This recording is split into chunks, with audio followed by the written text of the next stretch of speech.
Assalamualaikum warahmatullahi wabarakatuh.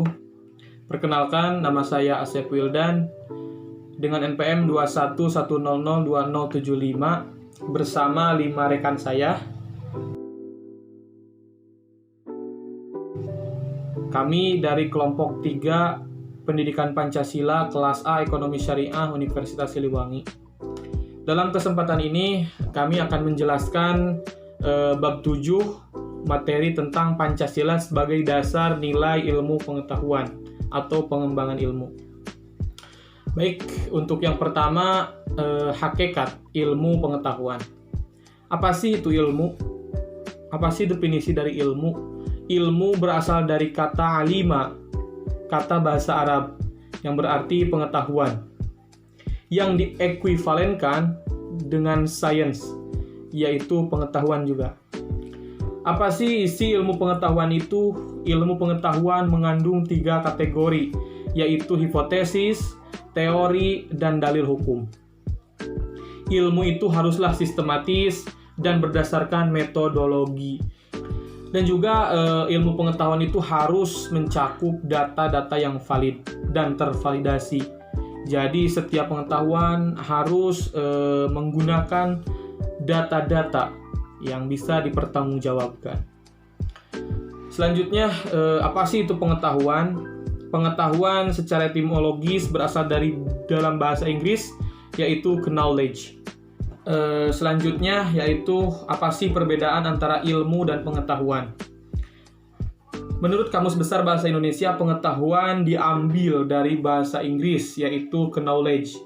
Sedangkan ilmu diambil dari bahasa Arab, yaitu alima. Untuk memperjelas pemahaman kita, pengetahuan dibagi atas pengetahuan pra-ilmiah dan pengetahuan ilmiah. Apa sih pengetahuan pra-ilmiah? Pengetahuan pra-ilmiah yaitu pengetahuan yang bersifat belum memenuhi syarat ilmiah pada umumnya. Sebaliknya, pengetahuan ilmiah adalah pengetahuan yang sudah memiliki syarat-syarat keilmiahan. Apa sih syarat-syarat keilmiahan itu? Yaitu syaratnya adalah yang pertama, harus memiliki objek tertentu, objek formal atau material. Yang kedua, harus bersistem. Yang ketiga, memiliki metode tertentu. Dan yang keempat, sifatnya umum. Nah, dari hal tersebut bisa kita pahami bahwa ilmu adalah sebuah pengetahuan yang berobjek, bersistem, bermetode, dan bersifat universal. Setiap ilmu pasti adalah pengetahuan. Namun tidak semua pengetahuan itu ilmu. Yang kedua ada perkembangan iptek. Ilmu pengetahuan berkembang melangkah secara bertahap, dimulai dari zaman pra-Yunani kuno, abad pertengahan, Renaissance, zaman modern, dan masa kontemporer. Yang pertama ada zaman pra-Yunani kuno. Pada zaman ini, manusia masih menggunakan batu sebagai peralatan, sehingga sering disebut zaman batu. Pada zaman ini ditandai oleh kemampuan yang masih dihubungkan dengan kekuatan magis. Kemampuan menulis, berhitung, menyusun kalender yang didasarkan atas sintesa. Kemampuan meramalkan sesuatu berdasarkan atas dasar peristiwa sebelumnya. Yang kedua ada zaman Yunani kuno. Pada zaman ini, bangsa Yunani tidak lagi memiliki sifat dapat menerima begitu saja, tetapi sudah memiliki sikap yang senang menyelidiki sesuatu secara kritis. Yang ketiga ada zaman abad pertengahan. Pada zaman ini hampir semua ilmuwan adalah para teolog, sehingga aktivitas ilmiah terkait dengan aktivitas keagamaan. Yang keempat ada zaman Renaissance, adalah zaman peralihan ketika kebudayaan abad pertengahan mulai berubah menjadi suatu kebudayaan modern. Ilmu pengetahuan yang berkembang maju pada masa ini adalah bidang astronomi. Yang kelima ada zaman modern, ditandai dengan berbagai penemuan dalam bidang ilmiah. Yang keenam ada zaman kontemporer atau abad 20 dan seterusnya, ditandai dengan penemuan berbagai teknologi canggih seperti komputer, satelit, internet, dan lain sebagainya. Baik, terima kasih. Materi selanjutnya adalah Pancasila sebagai dasar pengembangan ilmu pengetahuan dan teknologi.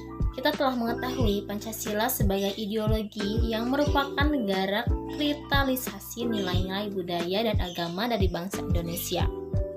Pancasila sebagai ideologi bangsa Indonesia mengakomodir seluruh aktivitas kehidupan masyarakat berbangsa dan bernegara.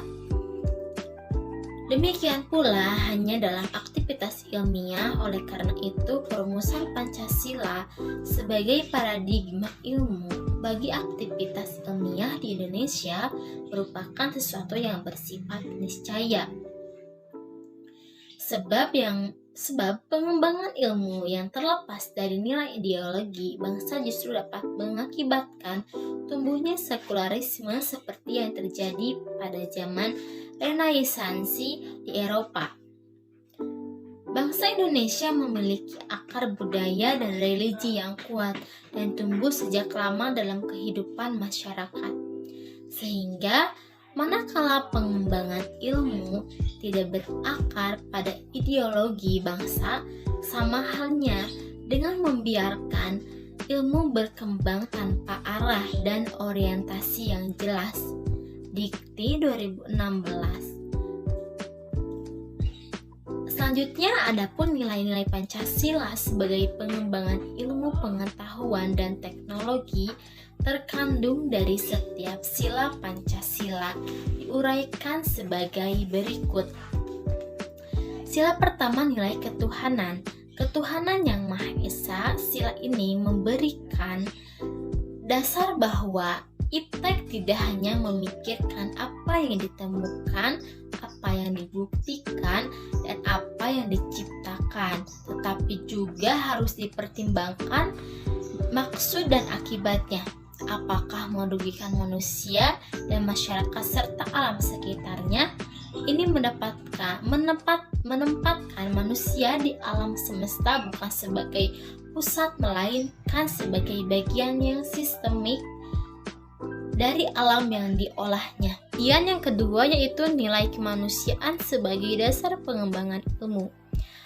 Yang seperti kita ketahui, kedua yaitu kemanusiaan yang adil beradab. Sila ini memberikan dasar-dasar moralis bahwa manusia dalam mengembangkan iptek haruslah dengan cara-cara yang beradab.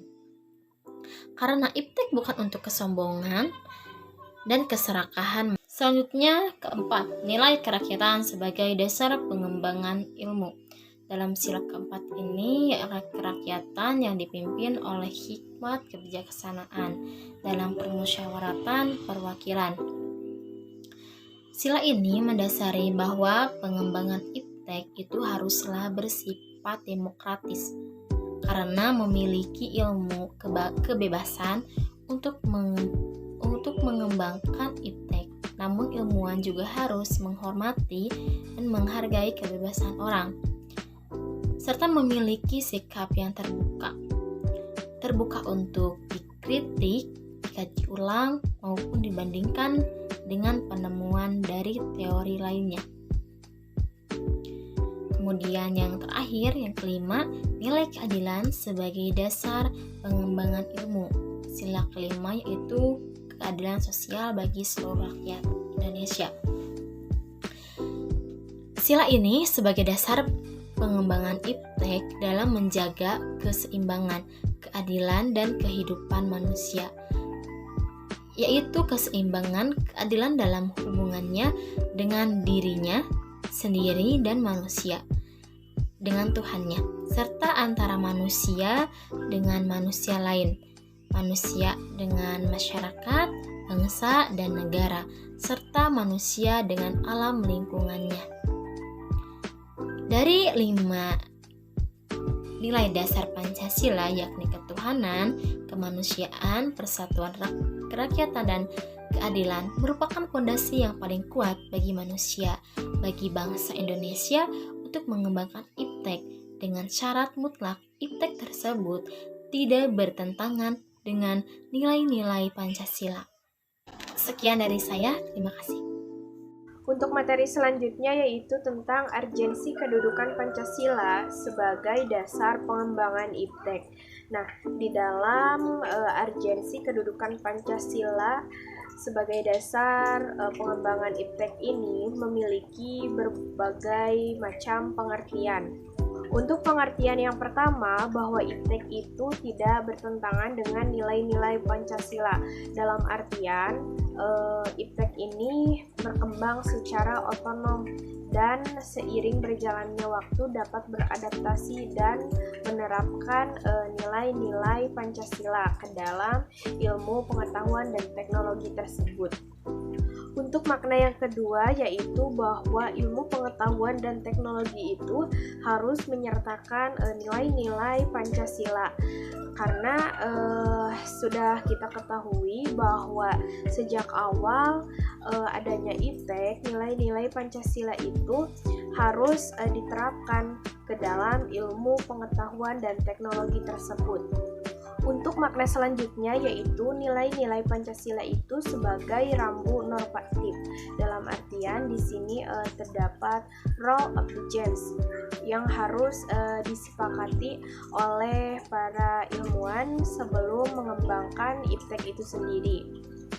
Nah, namun tidak ada jaminan role of the gen ini akan terus ditaati. Mengapa? Karena IPTEK ini berkembang secara terus-menerus seiring dengan perkembangan zaman. Untuk pengertian yang selanjutnya adalah menempatkan bahwa setiap pengembangan ilmu pengetahuan dan teknologi ini haruslah berakar dari budaya dan ideologi bangsa Indonesia, dan memandang bahwa nilai-nilai yang terkandung dalam Pancasila ini bukanlah hanya sebagai nilai dasar Pancasila tersebut, akan tetapi haruslah menjadi nilai paradigma yang sudah berkembang di Indonesia. Materi selanjutnya yaitu tentang mengapa Pancasila dibutuhkan atau alasan Pancasila dibutuhkan. Pancasila sebagai dasar negara dan ideologi bangsa Indonesia mempunyai nilai-nilai yang wajib diterapkan dalam kehidupan sehari-hari. Kandungan dari sila-sila Pancasila secara garis besar terbagi atas beberapa tingkatan. Yang pertama adalah nilai dasar, instrumental, dan praktis. Pancasila juga mengandung nilai moral dan norma yang harus diterapkan oleh seluruh warga negara, karena hal tersebut menjadi landasan bagi kehidupan bersama di Indonesia. Meskipun Pancasila terdiri dari 5 sila berbeda, tetapi semua saling melengkapi dan menjadikan Pancasila sebagai satu kesatuan yang utuh untuk menjadi pedoman kehidupan bersama di Indonesia. Setiap negara pasti ingin tetap kokoh dan tidak mudah terjadi perselisihan di antara warganya. Hal tersebut membuat pentingnya kita memiliki dasar negara dan ideologi yang kuat dan disusun dengan seksama. Pancasila tidak mengadopsi ideologi dari manapun, sehingga nilai-nilai Pancasila kita lebih unggul dan juga lebih cocok karena berdasarkan kebiasaan dan sifat warga negara Indonesia sendiri. Alasan Pancasila sangat dibutuhkan karena kita memiliki banyak sekali suku, budaya, agama, dan juga secara demografis kondisi wilayah Indonesia sangat besar dan terdiri dari pulau-pulau yang dipisahkan oleh laut yang sangat luas. Ini bisa membuat Indonesia sangat cepat berkembang, tetapi juga dapat membuat kehidupan di Indonesia menjadi banyak pandangan sehingga dapat menimbulkan perpecahan. Baik, terima kasih. Bismillahirrahmanirrahim.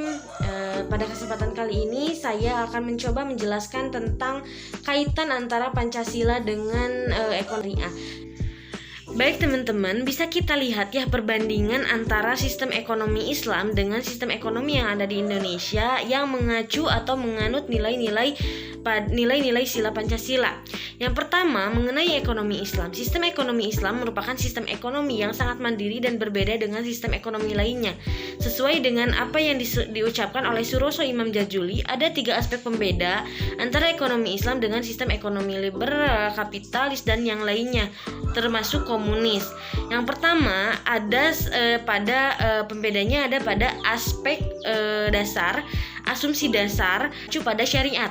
Nah, syariat ini diberlakukan kepada seluruh masyarakat, baik itu individu, kelompok masyarakat, usahawan, maupun penguasa atau pemerintah dalam memenuhi kebutuhan hidupnya, baik itu kebutuhan jasmani maupun rohaniah.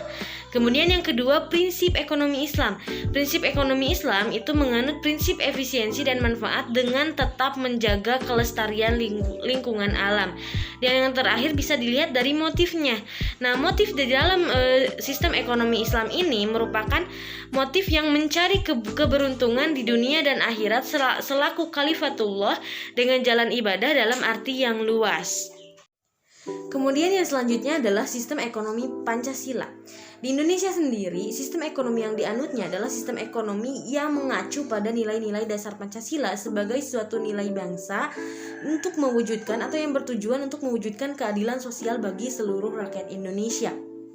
Nah, adapun nilai-nilai dasar yang terdapat di dalam sistem ekonomi Pancasila, pertama adalah nilai ketuhanan, di mana roda kegiatan ekonomi bangsa itu digerakkan oleh rangsangan ekonomi